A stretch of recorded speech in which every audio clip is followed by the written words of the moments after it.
Hello everyone, thanks for tuning into May's ENSO update. So here we go, it's time to bring you another ENSO update for May 2021.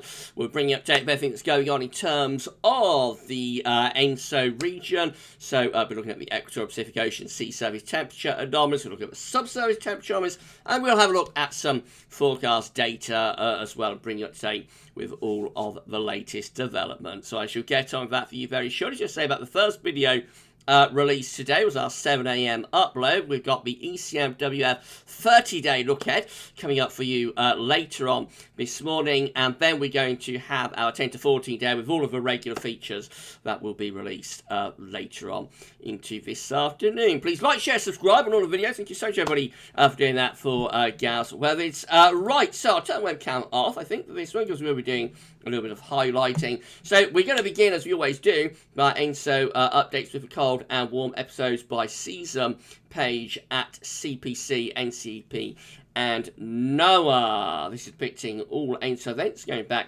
to 1950. So red, of course, the red positive numbers are El Nino events. The blue negative numbers are La Nina events. Let's come down, have a look at some recent data, shall we? So we'll have a look at the 2000s today. Let's do that. So we can see that, for example, in 2001, we have a moderate to quite strong La Nina event going on. Certainly in the early part of 2000, it's quite a strong La Nina event, but it phased to a moderate to weak event through 2000 to 2001. So, of course, negative. Blue numbers there depicting La Nina. Conversely, if we come a little bit further down, we can see that in 2009, 2010, we had an El Nino event. That's these positive red numbers. And you see how they get more and more positive as we go through to the end of 2009 and into 2010. So that is a pretty moderate to almost borderline strong El Nino event that we have there in 09-10.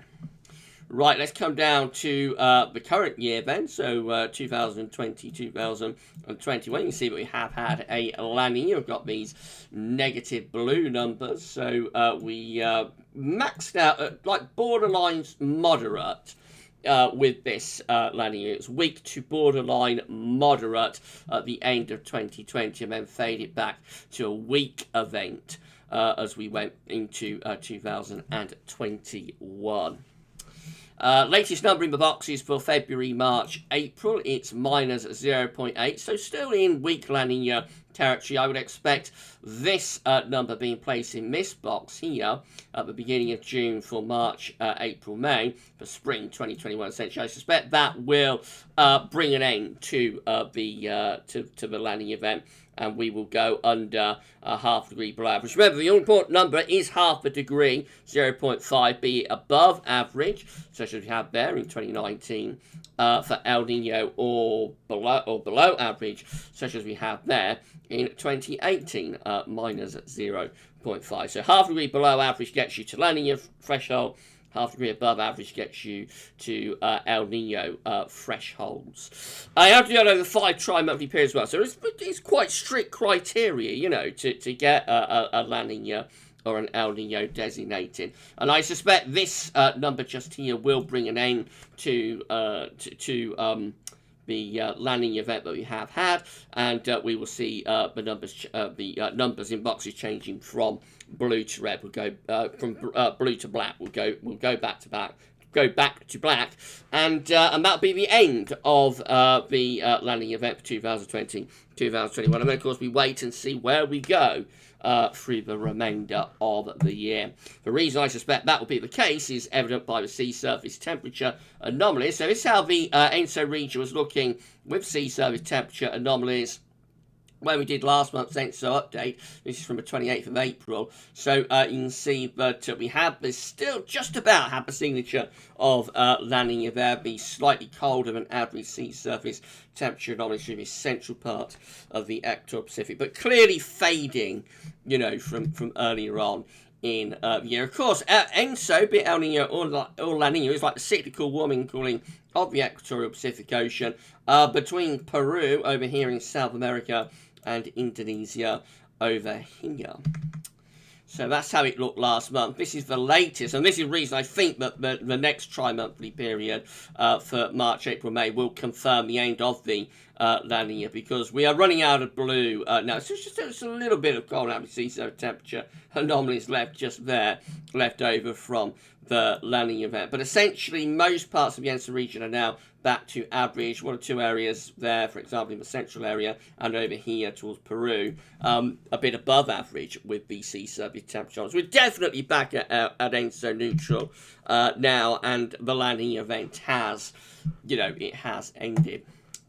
Subsurface temperature-wise, we're looking like this. So this is from the CPC, NCEP, and NOAA PDF, which gets updated weekly. So with this, you have to kind of think like this is the surface of the Equatorial Pacific Ocean just here. That will be Peru just there, and we'll have Indonesia over here, and these are the depths of the ocean going all the way down to 300 meters. So we've still got a little bit of colder than average subsurface temperature anomaly left here in the extreme eastern part of the Equatorial Pacific Ocean just there.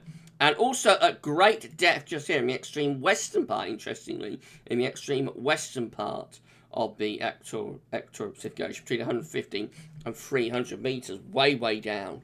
It is, we have got some slightly colder average subsurface temperature anomalies. But in between, you see we have this this large area of rather warmer than average subsurface temperature anomalies, all the way from virtually like the surface, just underneath the surface, to around 200 meters. We've got this large area of warmer than average subsurface temperature anomalies. Now you might look at that and think that this is going to be a sign for El Nino, but I'm not sure it's getting quite to the level that would indicate an El Nino. On the temperature scale, it's like 1 to 2 degrees above average, which is significant, but I think by the time that breaks through to the surface, it's probably no more than ENSO neutral on the warm side. Generally, if you're going to have an El Nino, you will start seeing these deeper red colours beginning to appear at depth. So I think ENSO neutral is where we are, and probably where we're going to be for the time being as well. We may shift from the cold side of ENSO neutral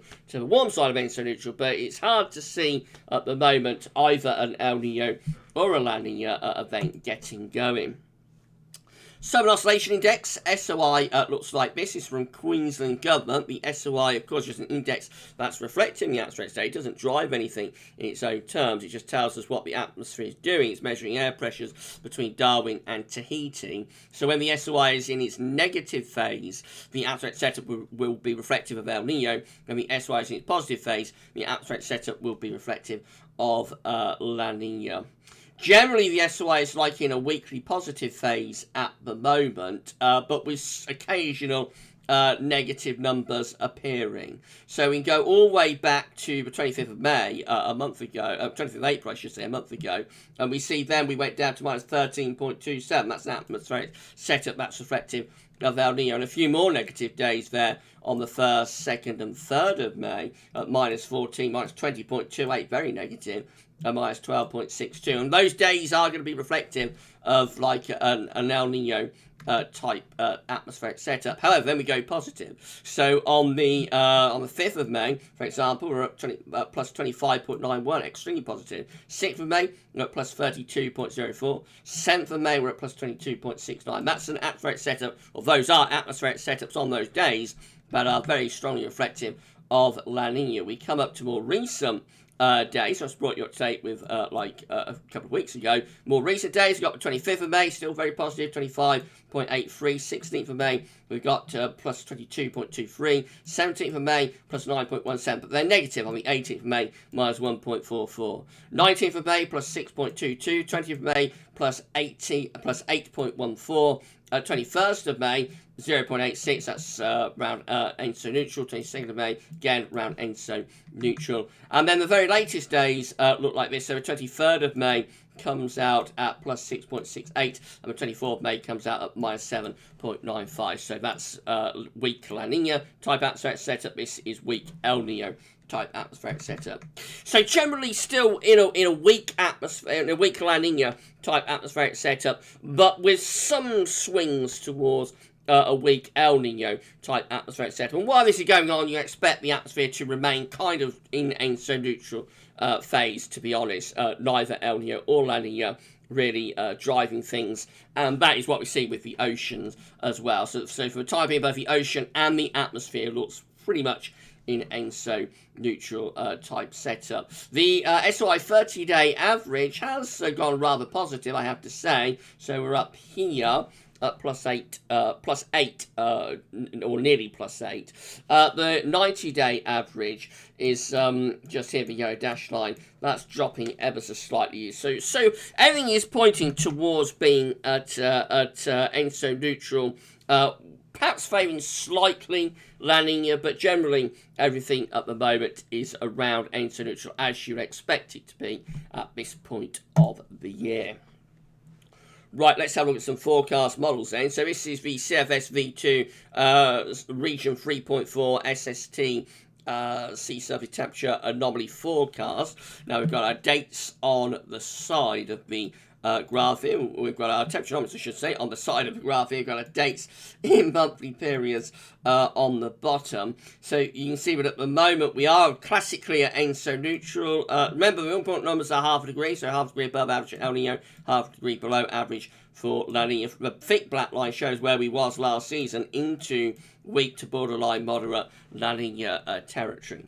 So currently we are classically at ENSO neutral. We're just there, right next to that zero line. So really ENSO neutral at the moment. The black dash line, which is the ensemble mean, keeping things at ENSO neutral, having a go again back towards La Nina very weakly at the end of summer and into the autumn. So the black dash line does almost get down, or does get down to half a degree below average threshold for La Nina. Whether it will do that over 5 tri-monthly periods is another matter, of course. Some of the more recent, the colours here from the ensemble plume, the more recent ensemble plume members are the blue lines, and the older members are the red lines. You see, many of the older members were up here, really at ENSO neutral. Some of the newer members, the blue lines just here, they're the ones that are going a little bit more towards a weak La Nina. So it's possible we might see a weak La Nina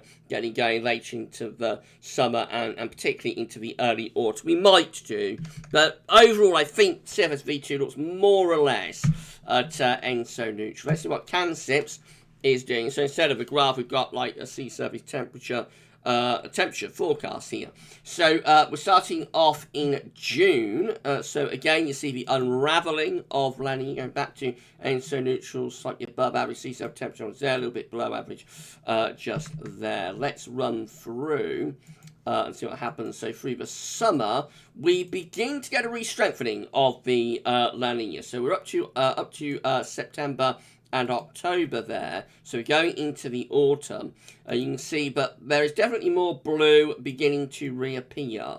So this is a re-emergence of La Nina, particularly central and western based La Nina, much less so over here on the eastern side.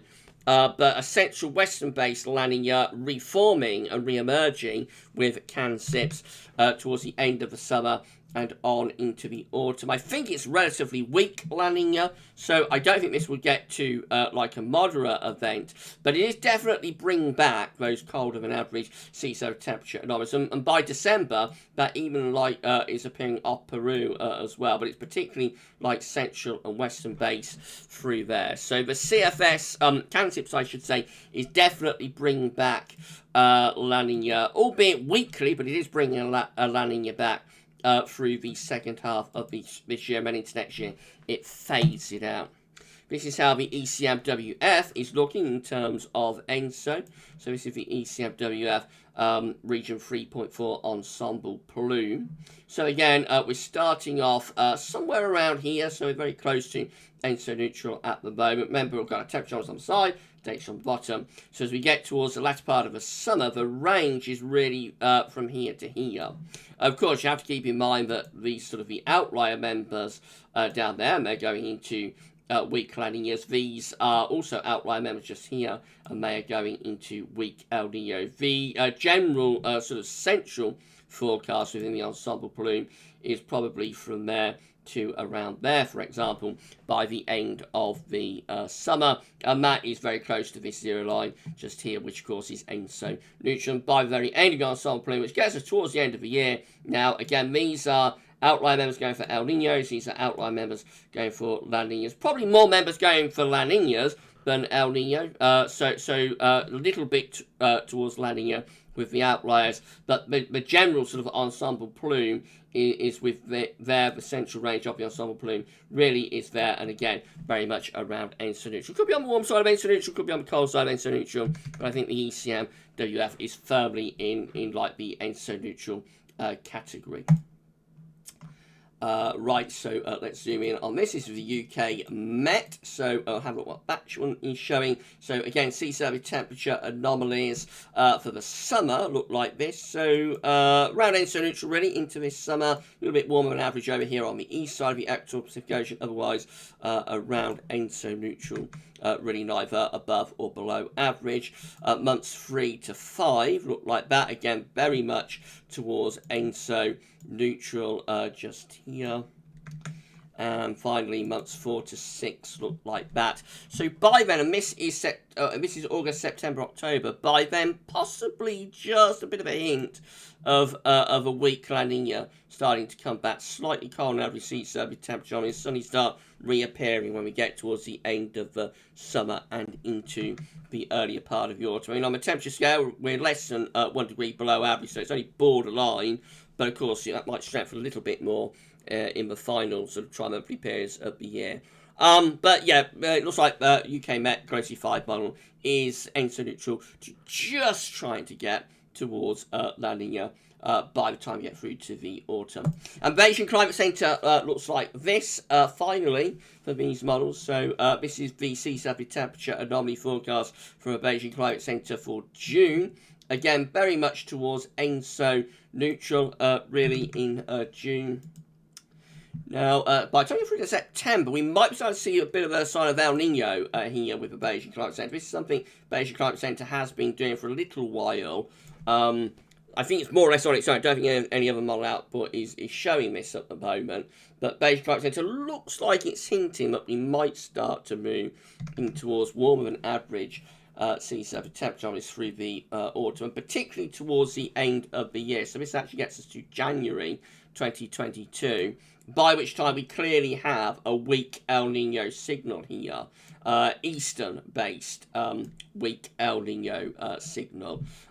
With again, it's not strong. It's like only a weak one, around 1 degree to maybe 1.5 degrees at the most below average. So weak to borderline moderate, I suppose.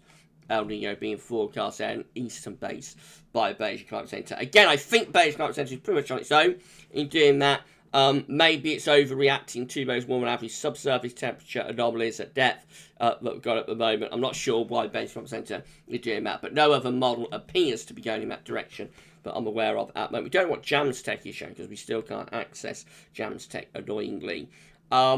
But anyway, so a range of options. So we're at the end of the ENSO update now. Let's just put webcam back up. So a range of options there still on the table. We are more or less past the spring predictability barrier now. So you would expect whichever way we're going to go, whether it's to stay at ENSO neutral, whether it's to shift towards weak La Nina, or whether it's to move towards El Nino, however it works out, you expect any time now really the models will latch on to it. So we're nearly out of the period where it's always difficult to see what's going to happen. And June to July is always, historically, is like the period where the smoke clears from the rooms and these models start to work it out what's happening. So wait and see. Next month's ENSO update we'll do late on in June should be a little bit more enlightening. But yeah, for sure, we've lost La Nina for the time being. We're back to ENSO neutral. And now it's a case of waiting to see whether we will remain at ENSO neutral or whether we'll shift towards a weak La Nina again later on in the summer and into the autumn, or whether El Nino might start to appear later on in the year. We should know a little bit more, I think, where that's going in June. Right, if you enjoy this ENSO update, please smash the like button, make sure you sub to the channel, you see future weather content and ENSO updates that we'll do every month until August anyway, and then we abandon them because we merge them with the winter updates from September. So sub to the channel, tell friends and to subscribe as well, drop a comment, let us know what you think about all of this. We're going to be back later on with the ECM doing a 30-day look ahead and also a 10 to 14 day as well. But for this month's ENSO update, that's all for now, and thanks for watching. Bye for now.